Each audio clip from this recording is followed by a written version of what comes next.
ધારી અમરેલી ધ્રુજતા અને ખાંભા થરથર થાય. અરે ધારી અમરેલી ધ્રુજતા અને ખાંભા થરથર થાય, પણ દરવાજા દેવાય ન્યા તો રોંઢે દિવસે રામડા. નમસ્કાર દર્શક મિત્રો, હું છું આપનો ચંપુભાઈ ગીડા અને આપણી યુટ્યુબ ચેનલ એટલે કે ગુજરાત એક્સપ્લોરના સથવારે આજે આપણે આવી ગયા છીએ એવા ખમીરવંતા બારવટિયા એટલે કે વીર રામવાળા બાપુની વાવડી ગામે આપણે આવી ગયા છીએ. તો આજે આપણે વીર રામવાળા બાપુનો તમામ જે ઇતિહાસ છે અને બાપુના જે સ્થળો છે તેમની આપણે આજે મુલાકાત કરવાની છે.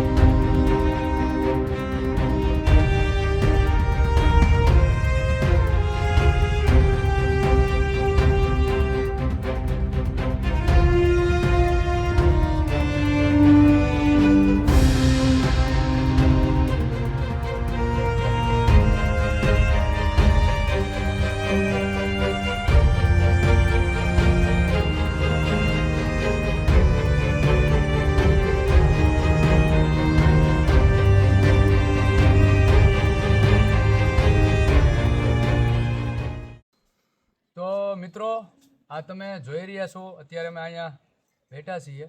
આ જે ભૂમિ છે, આ જે મકાન છે, આ એક ઐતિહાસિક એવું મકાન છે કે જ્યાં એવા વીર બારવટિયા જેમનું ઉજળું નામ લેવાય એવા વીર રામવાળા બાપુની જન્મભૂમિ છે. અહીંયા બાપુનો જન્મ થયો હતો અને અહીંયા જ રમી અને રામબાપુ મોટા થયા હતા. અને રામબાપુના જીવનનો એક મંત્ર હતો, આખો દિવસ એમના જીવનનો મંત્ર હતો, એક દુહો હતો. બાપુ કાયમ બોલતા કે જનની જણતો ભગત જણજે, કા દાતાર ને કા સુર. અરે જનની જણતો ભગત જણજે, કા દાતાર ને કા સુર. નૈકર રેજે વાંજણી, તારું મત રે ગુમાવીશ નૂર. આવા વીર રામવાળા, અગ્નિના ગોળા જેવા વીર રામવાળા બાપુ અને એમના રાહડા લખાણા. એકાદી કડી સંભળાવું. એ એવી સુની રે ડેલી ને સુના ડાયરા, એ એવી સુની રે ડેલી ને સુના ડાયરા. અન સુના લાગે કાય રામવાળાના રાજ રે કાળુબાના કુંવર. હે તમારે આવડા રે બારવટા નોતા ખેલવા. આવા વીર રામવાળા બાપુ જેવા પુત્રની પ્રાપ્તિ ક્યાં થાય? તો એવી જનતા માં ભગવતી. વિચાર કરો તમે, એ રામવાળા બાપુના બા એટલે એમનું નામ હતું રાઠોડબાઈમાં અને પિતાજી એટલે એના બાપુનું નામ હતું કાળુ બાપુ. આ તો બધા ઇતિહાસથી જાણકાર હોય, પણ એક એવો પ્રસંગ છે જેથી એ માં ભગવતી એ રાઠોડબાઈમાં રામવાળા બાપુના માતાશ્રી એ માને એવું નિયમ હતું કે સવારના પોરમાં જ્યાં સુધી સૂરજ નારાયણ ઉગે નહીં ને ત્યાં સુધી મોઢામાં અન્નનો દાણો ન નાખે. અને અક્ષયભાઈ એક દી એવું થયું, પહેલાનો તો એવો વરસાદ હતો, 21 દિવસની એલી મંડાણી, 21 દિવસ સુધી આકાશમાં સૂરજનારાયણ દેખાણા નહીં, ત્યાં સુધી 21 દિવસ સુધી અન્નનો દાણો મોઢામાં નહોતો નાખ્યો. એના ખોળામાં એના ઉદરમાં અગ્નિના ગોળા જેવો રામવાળો પાક્યો હતો. અને અધર્મી આમો અન્યાયને એમ કહેવાય છે કે જ્યારે આ ધરતીમાંથી અન્યાય વધ્યો ને ત્યારે એને ડામવા માટે વીર રામવાળા બાપુએ કીધું હતું કે આ અન્યાયનું સહન ન કરું, અને જે અમુક પ્રજા માટે જે અન્યાય થતો હતો ને એને બંધ કરાવવા માટે રામવાળા બાપુએ બીડું હોમ્યું હતું તેથી. તો દર્શક મિત્રો, આપણે રામવાળા બાપુના જે જન્મસ્થાન છે ત્યાંના દર્શન કર્યા અને ત્યારબાદ અહીંયા બધા મહાપુરુષોના જે ફોટા છે અને બાપુનો આમ તો પૂંજા રૂમ છે અહીંયા. મતલબમાં આ જે તમે જોઈ શકો છો, આ પથારી જે છે અહીંયા રામવાળા બાપુના કાકાના દીકરા એટલે કે એબલ બાપુએ તેમનું જીવન પણ શું કહેવાય ખૂંખાર હતું. ત્યારબાદ ઝાલુમાં નાની ધારી તેમની પ્રેરણાથી તેમે જીવન એમનું સુધર્યું અને સંત કોટી આત્મા થઈ ગયા. અને ત્યારબાદ એમને જે નાળિયેર તેમનું છે અને આ તેમની આ બધી પ્રસાદીની વસ્તુ છે. અને બાપુનો એવો નિયમ હતો કે બાપુ જ્યારે પછી તો જીવન પરિવર્તન થઈ ગયું બાપુનું, ત્યારબાદ બાપુએ 12 વર્ષ સુધી લીમડાનો રસ અને એવી કઠોર લીમડાનો રસનું ગ્રહણ કરતા, બીજું કાંઈ અન્ન કે એવું કાંઈ ગ્રહણ ન કરતા. આવું તપવાળું જીવન જીવેલું એબલ બાપુનું. તેઓ પણ એમના કાકાના દીકરા હતા, તેઓ પણ એવા મહાન આત્મા થઈ ગયા. તેમની પણ અહીંયા સમાધિ છે, મહાદેવનું મંદિર છે. ત્યારબાદ આ તમે જોઈ રહ્યા છો એ રામવાળા બાપુની આ વાવડી ગામની અંદર આમ ગણો ને તો જે જૂનામાં જૂનો જે ફોટો હોય ને વાવડી ગામમાં તો આ ઓરિજિનલ જે ફોટો છે આના જ બધા અહીંયા આવી અને દર્શન કરે છે. એ આ ફોટો બાપુનો દુર્લભ તસવીર કહેવાય વીર રામવાળા બાપુની. એ તમે જોઈ શકો છો. આ જે કાઠી પોશાક છે એ બાપુએ ધારણ કર્યો છે. ત્યારબાદ આ તમે જે જોઈ રહ્યા છો એ વીર રામવાળા બાપુ વાવડી ગામે હોનાના ફળે બાપુ બેઠા છે. તેઓનું બાપુનું આ ફળું છે વીર રામવાળા બાપુના. આપ પણ દર્શન કરો અને આપને પણ શું કહેવાય છે ભાવ વિભોર થઈ જાય એવા બાપુનું અહીંયા ફળાના આપણે દર્શન કર્યા. તેમજ અહીંયા માતાજી છે તેમના કુળદેવી માતાજી ગાત્રણમાં પણ અહીંયા બેઠા છે ને એવા આપણા સૌરાષ્ટ્રના સંતો. એમાં આપણે ત્રિલોકનાથ બાપુનો પણ તમે ફોટો તમે દર્શન તમે કરી શકો છો. તેમજ જાલુમાં પછી નથુરામ બાપુ એવા આપણા સનાતન ધર્મના બધાય સંતો અને બધા આપણા દેવી દેવતાઓ ભગવાન ઠાકર બાપા બધાના તમે દર્શન કરી શકો છો. તો મિત્રો અત્યારે આપણે જે આ દર્શન કર્યા છે આ રૂમમાં જે બાપુનો ઓરડો એટલે એ જર્જરિત હાલતમાં છે. એટલે અહીંયા રામવાળા બાપુનું જે એક મંદિર એટલે દેવળ બનાવવામાં આવે છે. અત્યારે અહીંયા કામ ચાલુ છે તમે જોઈ શકો છો. અત્યારે જે જૂના જે મંદિરમાં બધા ભગવાન છે અને બાપુ જે ફળું છે એમને અહીંયા સ્થાપિત કરવામાં આવશે. અને અહીંયા ખૂબ સરસ આ મંદિરનું કામ અત્યારે જોરશોરથી ચાલી રહ્યું છે.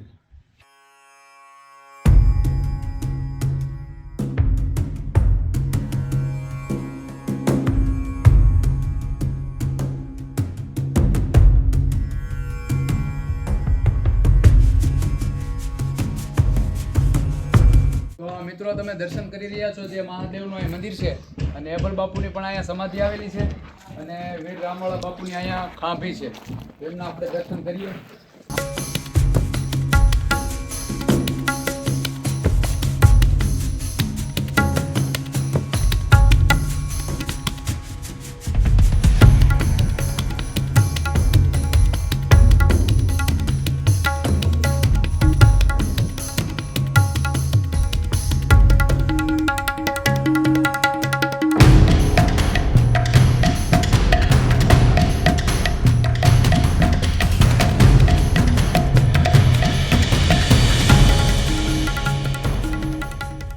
તો દર્શક મિત્રો આમ તો અમારે સિદ્ધરાજભાઈ એટલે અમારા જે ગુજરાત એક્સપ્લોર યુટ્યુબ ચેનલ છે અમારે અક્ષયભાઈ પછી હું છું. અમે ત્રણેય ભાઈઓ જે આમ ગણો તો અમે જેટલી ગુજરાત એક્સપ્લોર છીએ. અને આજે અમારે વીર રામવાળા બાપુના આંગણે આવ્યા છીએ. એમાં અમારે સિદ્ધરાજભાઈ એટલે કે રામવાળા બાપુના પરિવારમાંથી જ આમ તો ગણાય કે એમના કાકાના દીકરા એભલ બાપુ અને એભલ બાપુના વંશજ એટલે આપણે સિદ્ધરાજભાઈ પાસે આપણે વાવડી રામવાળા બાપુની ઘણી વાતો આપણે જાણશું આજે સિદ્ધરાજભાઈની. તો સિદ્ધરાજભાઈ અહીંના ઇતિહાસ રામ બાપુનો ઇતિહાસ તો ખૂબ સરસ છે અને આ 18 વર્ષના લોકમુખ્ય પણ ખૂબ છે. તો એમની એકાદી વાતોની યાદી કરાવો અને એમની સાથે જે એમના ભાઈબંધો જે હતા એમના નામને આપ જણાવો. ચંપુભાઈ, રામબાપુના ઇતિહાસની વાત કરવા જઈને એના ભાઈબંધની વાત તમે આપણે થઈ એની અંદર 9 જણા હતા. ઇતિહાસ એવું કહે છે કે રામબાપુ જ્યારે ગામ ભાંગવા જાય છે ત્યારે ગણતરી કરે છે કે આપણે 9 જણા છીએ તો 1 2 3 4 એમ કરી અને 10 જણા થતો.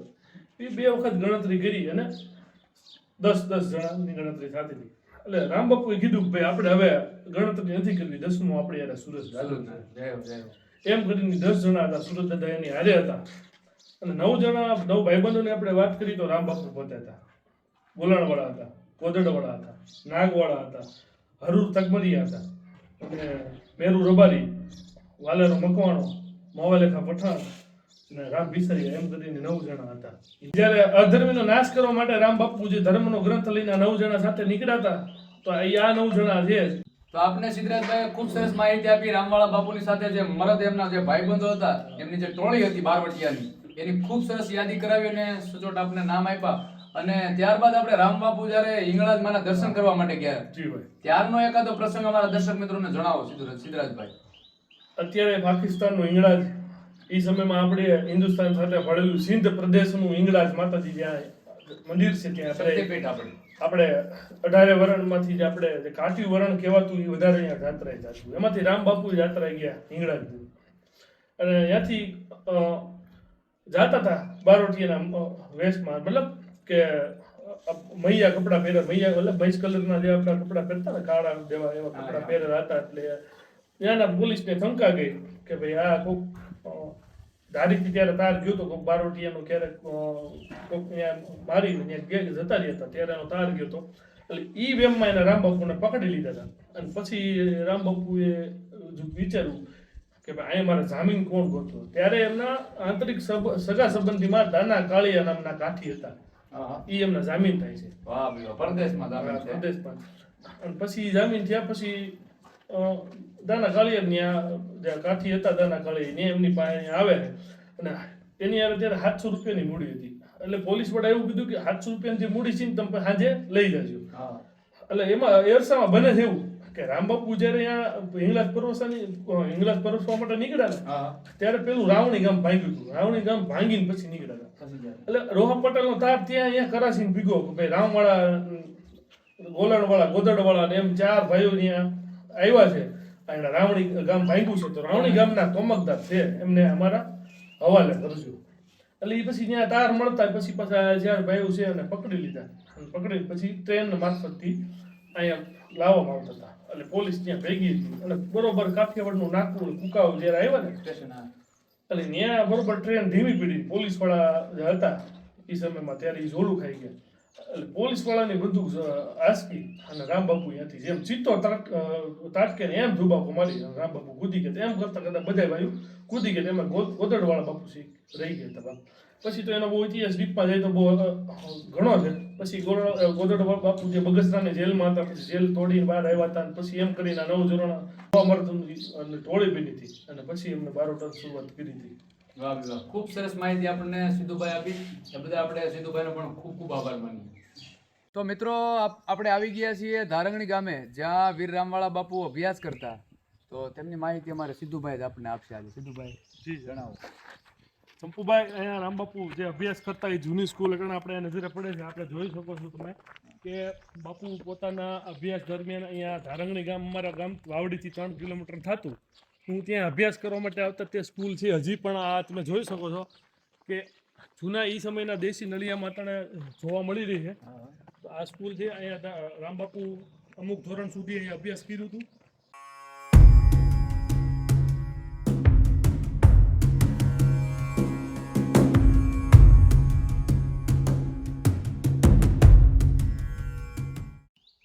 એવા અમરા રે પરથી કંકોતરી આવ્યું, એવી અમરા રે પરથી કંકોતરી આવ્યું, એ આવ્યું છે કાઈ બિલકાને મોજાળ રે રામ ઉભા રાજા, એવા પર્યું રે વરવાના પર્યાણ યાદ રા, એવા પર્યું રે વરવાના પર્યાણ યાદ રા, એવા ગોલણ ગોદડ ને લીધા સાથમાં, એવા ગોલણ ગોદડ ને લીધા સાથમાં, ત્રીજો લીધો કાય નાગવાળો નરવીર રે કાળુબાના કુંવર. નમસ્કાર દર્શક મિત્રો. તો હવે આપણે આ તમે જે આ પોસ્ટર જોયું, અહીંયા વીર રામવાળા બાપુની ભવ્ય પ્રતિમાનું પણ અનાવરણ થવાનું છે. તો આપણે અહીંયા જે ખોડિયાર માતાજીનું જે મંદિર છે એમના પણ આપણે આગળ દર્શન કરીશું. તો જય ખોડિયારમાં. આ વાવડીના પાદરમાં ખોડિયાર માતાજીનું મંદિર છે.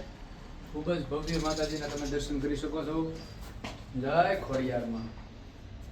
ગુણ ગતા હું ગાગડિયાની મેર કરી દે મામડિયાની તટ હિરણ મેં વાસતી હારો મહેકે વાયુનો મેં કારો, ઝરણામાં ઝણકાર કરે માં નિંદમાં ઘેરા નાદ કરે માં. નમસ્કાર મિત્રો, આપણે જે રામબાપુના ખોડિયારમાં છે, રામબાપુ દ્વારા સ્થાપિત જે ખોડિયાર માતાજીનું સ્થાનક છે ત્યાં આપણે આવી ગયા છીએ. વાવડીથી નજીક આવેલ જે મોટી ગરમલી ગામ છે ત્યાંથી મોટી ગરમલીના જે પાટિયું પડે ત્યાંથી જે ગામ દરમિયાન જે વચ્ચેની વાડીનો રસ્તો જે છે ત્યાં વચ્ચે આ રામબાપુના ખોડિયારમાં જે છે તેમનું સ્થાનક આવેલું છે. તેમના પણ આપણે દર્શન કરી શકીએ છીએ.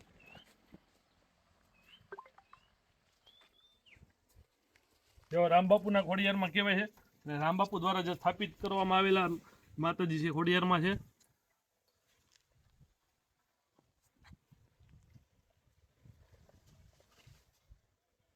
તો દર્શક મિત્રો, અત્યારે આપણે આવી ગયા છીએ વીર રામવાળા બાપુનો જ્યાં પટારો છે. આપણે મેરામ બાપુની આપણે આજે મુલાકાત કરવાની છે અને મેરામ બાપુ પાસે આપણે વીર રામવાળા બાપુનો વાતો તો ઘણી છે લોકવાયકાની. આપણા જે લોકોના મુખે ખૂબ સરસ વાતો. રામ બાપુ તો લોકોના હૃદયની માલિપા વસેલા છે. એવા મહાન બારવટિયા હતા. એમનું જીવન સૂરજનારાયણ ભગવાન એની હારે રહેતા. જ્યારે એ ભાઈબંધો વાતું કરે, એ ગણ પેલા ગામમાં જાય એટલે ગણતરી થાય 1 2 3 ગામ લૂંટવા જાય, એમાં 9 થાય એમ 10 થતા. પણ રામવાળા એમ કહેતા હતા એની સમજણે કે સૂરજનારાયણ આપણે ભેગો છે. તો આપણે મેરામ બાપુ પાસે જ આપણે વાતો જે બધી છે આમ અમુક જાણી ન હોય, આપણે ખબર ન હોય, તો આપણે મેરામ બાપુને કહીએ કે બાપુ અમારા દર્શક મિત્રોને આપ વાત જણાવો અને આ પટારા વિશે પણ તમે માહિતી આપજો, કેવી રીતે તમે આ પટારાને અહીંયા આપણે વાવડી સુધી આવ્યો પટારો, અને જે આખી કહાની છે વીરરામવાળા બાપુએ જે પાટું મારી અને પટારો ભાંગ્યો હતો, પટારો તોડ્યો હતો, એ પટારો પણ તમે આ દર્શન કરી શકો છો. અને આ બાજુમાં તલવાર છે, તેનો પણ અમે ખૂબ સરસ તમને માહિતી આપવાના છીએ. તો હવે આપણે મેરામ બાપુને કહીએ એના પટારા વિશે જણાવો.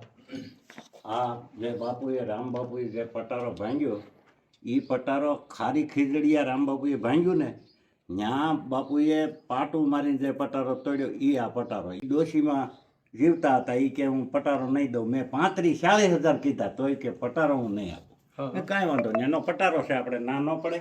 એ મારી મરી ગયા પછી મને સામેથી ફોન આવ્યો કે પટારો તમ તારે હવે લઈ જાઓ એના દીકરે. મારી પાસે 1 રૂપિયો લીધા વગરનો મને એ પટારો એને આપ્યો. આ પટારો જે રામબાપુએ પાટું મારી તોડ્યો એ જ આ પટારો. અને એ પટારે વાહે બહુ રખડ્યો તઈ મને એ પટારો મળ્યો, સમજ્યા. અને બાપુની તો કહાની બહુ જાજી છે. ત્યાંથી બાપુએ જે આ સૂક વાગી અને ત્યાંથી બહુ આ જે ઓલા તેલમાં પગ બોળ્યા અને આ પગ પાક્યો અને એ વૈયા ગયા ત્યાં સીધા ગુજરી. ત્યાં બહુ પીડા બહુ મળી થવા. અતિ બાપુને પીડા થઈ પછી કે હવે 1 મહિનો રોકાણા. તો એ કાળુ બાપુ ખુમાણ ખાસો, બાકી કોઈની તાકાત નથી કે ગાયકવાડ સરકાર સામે કોઈ. હા, અને જે કોઈ ખાલી આશરો ને રોટલા દે તો એનો ગ્રાહ ખાલસે કરી નાખવાનો, આવો તો કાયદો હતો. એ કાળુ બાપુ ખુમાણે હાસ્યો 1 મહિનો સુધી. એ કે રામભાઈ અહીંયા રહ્યો તો કે હવે મને હવે બાપુ જવા દો, મારે આમ થોડુંક મરવું તો ગિરનારમાં મરવું મારે, 2 પડે તો ગિરનારમાં મારે, 2 પડે તો મુક્તિ મારી ન્યા છે. એ ગયા બિલખા કાથડ બાપુ આવ્યા, એ ગુજરીએથી કાથડ બાપુ બિલખા લઈ ગયા. બિલખા ત્યાં 8-10 દી રોકાણા કે મને હવે બાપુ મને ગિરનાર ભેગો કરો. પછી કાથડ બાપુ અને થોડાક માણસો ગાડું જોડીને રામનાથ સુધી ગયા. તો એ નાગ બાપુ, ગોદડ બાપુ, ગોલણ બાપુ અને મેરુ રબારી ચારે ત્યાં સુધી ગયા. અને પછી ત્યાંથી ખંભે નાખીને મેરુ ગોરીએ ગાળે લઈ ગયો. કોને? તો દર્શક મિત્રો, તમે વીરરામવાળા બાપુની જે વાવડી હાલમાં જે બધા અવશેષો છે તેમના અમે તમને દર્શન કરાવ્યા, તે ઇતિહાસની અમે તમને ઝાંકી કરાવી. તો આવા અવનવા વિડીયો જોવા માટે અમારી યુટ્યુબ ચેનલ એટલે કે ગુજરાત એક્સપ્લોરના સથવારે આપ સરસ અમને પ્રતિસાદ આપી રહ્યા છો, એ બદલ આપનો પણ ખૂબ ખૂબ આભાર. અને આવી જ રીતે જોડાઈ રહેજો, અમારો ઉત્સાહ વધારતા રહેજો. જય શ્યામ, જય સૂર્યનારાયણ, જય રામનાથ.